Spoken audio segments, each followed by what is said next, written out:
আজি ৰাইজৰ মঞ্চত এনেকুৱা এগৰাকী ছোৱালীক আপোনালোকৰ আগত পৰিচয় কৰাই দিম যি অনন্যা।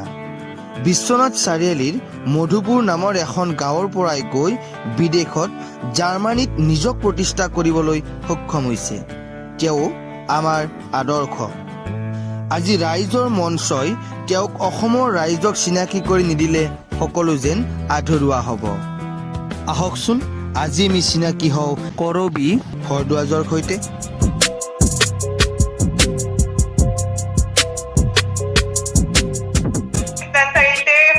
ডাঙৰ হোৱা আৰু 12লৈকে মই বিশ্বনাথ চাৰিআলিতে পঢ়িছিলো। তাৰপিছত মই শ্বিলঙত ডিগ্ৰী পাছ কৰিলো, শ্বিলঙৰ পৰা এন্থনিজৰ পৰা, আৰু মাষ্টাৰ্ছ মই কৰিছিলো বেংগলোৰত। আৰু যেতিয়া বেংগলোৰত মাষ্টাৰ্ছ কৰি আছিলো তেতিয়া মই ভাবিছিলো যে মই PhD কৰিম আৰু সেইটো বাহিৰত কৰিম, কাৰণ মোৰ ফ্ৰেণ্ড চাৰ্কল যিমানখিনি আছিলে সকলোৱে মানে বাহিৰৰ তেনেকুৱা এটা পায় মানে ফ্ৰেণ্ডশ্বিপৰ হেৰিৰ কাৰণে যে আমি সকলোৱে ভাবিছিলো যে আমি বাহিৰত গৈ পেলাই PhDটো কৰিম। চ' মই তেতিয়া এপ্লাই কৰি আছিলো আৰু এপ্লাই কৰি থাকোতে তেতিয়া মোৰ বিয়াৰ প্ৰস্তাৱ আহে মানে, আৰু সেইটো নাজানো ভগৱানে কেনেকে মিলালে, কিন্তু কয় যে জন্ম মৃত্যু বিবাহ কোনো কবও নোৱাৰে কেতিয়া কাৰ ক'ত কি লিখা থাকে। চ' মোৰো তেনেকুৱা এটা চিটুৱেশ্যন হ'ল। তাৰপিছত বিয়াৰ যোগেদিয়ে মই তেখেতক লগ পালো, প্ৰস্তাৱ আহিলে আৰু মই সেইটো সূত্ৰে জাৰ্মানী আহি পালোহি। আৰু এতিয়াও মই PhDৰ কাৰণে এপ্লাই কৰি আছো, কিন্তু ইণ্টাৰভিউ দিয়াৰ পাছতো মানে এতিয়া সকলোৱে জানিছে কৰোণাৰ চিটুৱেশ্যন, ইয়াতো বহুত বেছি লকডাউন হৈ আছে আৰু এতিয়াও লকডাউন চলি আছে, গতিকে তেনেকে ক'তো জইন কৰিব পৰা নাই। তথাপিও মই ট্ৰাই কৰি আছো এতিয়ালৈকে।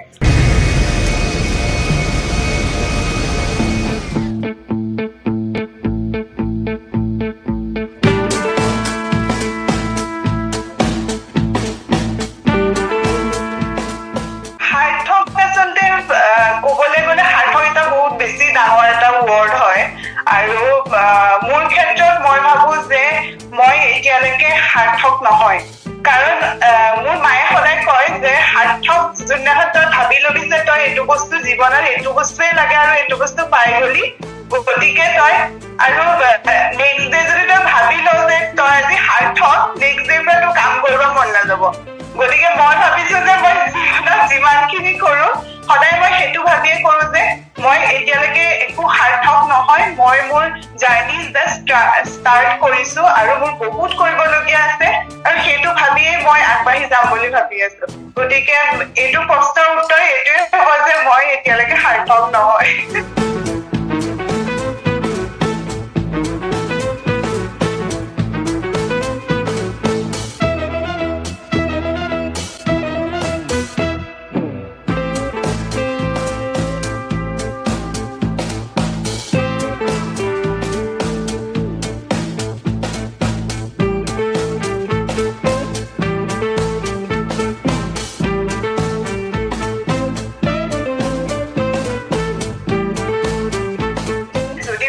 শিক্ষাটো আপোনাৰ 60% থাকে, তেতিয়াহ'লে আপোনাৰ লাভটো 40% লাগিবই। কাৰণ এভৰি ইয়াৰ আপোনাৰ বাহিৰত যিকোনো জাৰ্মানী হওক বা US হওক বা বহুত ল'ৰা ছোৱালীয়ে বহুত কাণ্ট্ৰিৰ পৰা বহুত এপ্লিকেশ্যন দিয়ে কলেজ বিলাকত, আৰু তেনেকুৱা হাজাৰ হাজাৰ এপ্লিকেশ্যনৰ ভিতৰত আপোনাৰ এপ্লিকেশ্যনখন কোনে চিলেক্ট কৰিব, কোনটো মুহূৰ্তত চিলেক্ট কৰিব, আৰু আপুনি সেইটোৰ কাৰণে প্ৰিপেয়াৰ হয় নে নহয়, সেইটো সকলোখিনি লাভত ওপৰত ডিপেণ্ড কৰে। আৰু মই ভাবো তাতকেও এটা বহুত গুৰুত্বপূৰ্ণ কথা আছে, এই দুটা বিষয়ৰ পাছতো আমাৰ সাহস লাগিব। আপুনি যেতিয়া বিদেশত যাম বুলি ভাবে তেতিয়া বহুত ডাঙৰ পৰিস্থিতিৰ সন্মুখীন হ'বলগীয়া হয়। আপুনি যদি 25 বছৰত ভাবে যে মই বিদেশত গৈ পেলাই নিজৰ কেৰিয়াৰ ষ্টাৰ্ট কৰিম, আৰু জীৱনত এই 25 বছৰত আপুনি যিমানখিনি ৰিলেশ্যনশ্বিপ, যিমানখিনি সম্বন্ধ, মা দেউতা, ফ্ৰেণ্ড, বন্ধু আৰু ডাঙৰ তেনেকুৱা সকলো ফেমিলি মানুহক আপুনি এৰি থৈ আপুনি এটা নতুন জীৱন বিদেশত গৈ পেলাই মানে আপুনি আকৌ নতুনকে জিৰ'ৰ পৰা আৰম্ভ কৰিব লাগে। গতিকে আপুনি সেইটোৰ কাৰণে আপোনাৰ সাহসটো মই ভাবো লাগিবই, আৰু সেইকণ সাহস থকাৰ পিছতহে আপুনি আপুনি লাখ আৰু উচ্চ শিক্ষাই আপোনাক মানে যোগ দিব আপোনাৰ লগত।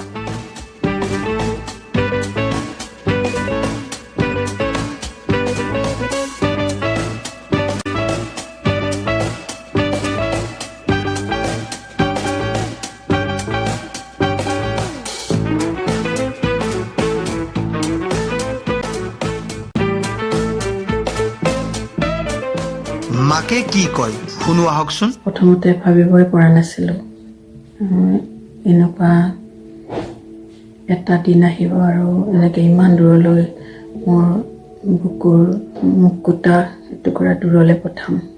মানুহৰ যাৰ য'ত ভাত থাকে কপালত তেনেকৈ মানুহৰ জীৱনো নিৰ্ধাৰিত হয়।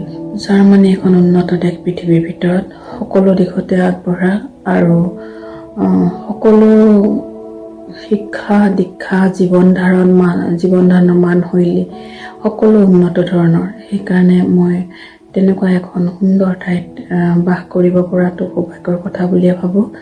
আৰু শিকিব লগা বহুত আছে জীৱনত, গতিকে তাত নিশ্চয় মোৰ ছোৱালীয়ে এক নতুন জীৱন ধাৰাৰ সৈতে মিলি যাব মই ভাবিছোঁ। আৰু নিজৰ জীৱনৰ যি কৰণীয় সেইখিনি সুন্দৰকৈ কৰি যাব। খুব কষ্টৰ মাজেৰে আজি এইখিনি ঠাই পাইছোঁহি।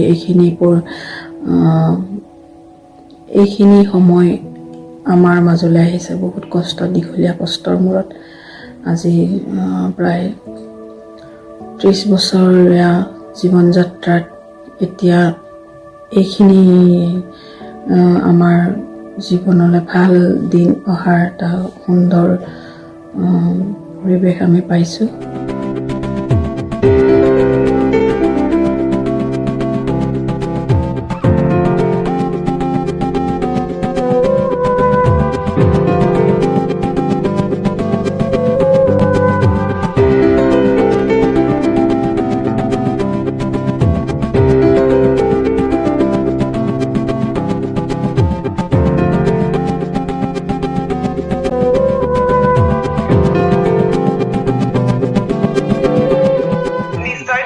তাৰ আগতে আমি যোনখিনি ঠাইত আছো এতিয়া সেইখিনি ঠাই হ'ল ষ্টুটগাৰ্ট। জাৰ্মানীৰ মানুহ মই যিমান এতিয়ালৈকে পাইছো সকলোৱে বহুত নম্ৰ আৰু সকলোৱে ৱেলকাম কৰে সকলো ইণ্ডিয়ানকে। আৰু ইয়াতে ইণ্ডিয়াত বহুতেই আছে, মানুহে ভাবে যে ইণ্ডিয়াত বহুত কম আছে জাৰ্মানীৰ মানুহ, এতিয়া বহুতেই বেছি হ'ল ইণ্ডিয়াত। আৰু বাৰ্লিনতো বহুতেই বেছি। গতিকে ইয়াতে কেতিয়াও সেইটো ফিল নহয় যে আমি বাহিৰৰ পৰা আহিছো, বা তেওঁলোকেও আমাক ফিল নকৰে যে আমি বাহিৰৰ পৰা আহিছো, বেলেগ কাণ্ট্ৰি হয়। আৰু তাৰ পিছতো মই আপোনালোকক কেইটামান ভিডিঅ' ক্লিপ দিম, আপোনালোকে চাব পাৰিব যে জাৰ্মানীখন কেনেকুৱা, বহুতেই বেছি ধুনীয়া। আৰু মই সঁচাকে নিজকে লাকি বুলি ভাবো যে মই ইয়াতে আছো আৰু নিজৰ লাইফটোত আগবাঢ়ি যাবলৈ চেষ্টা কৰিছো।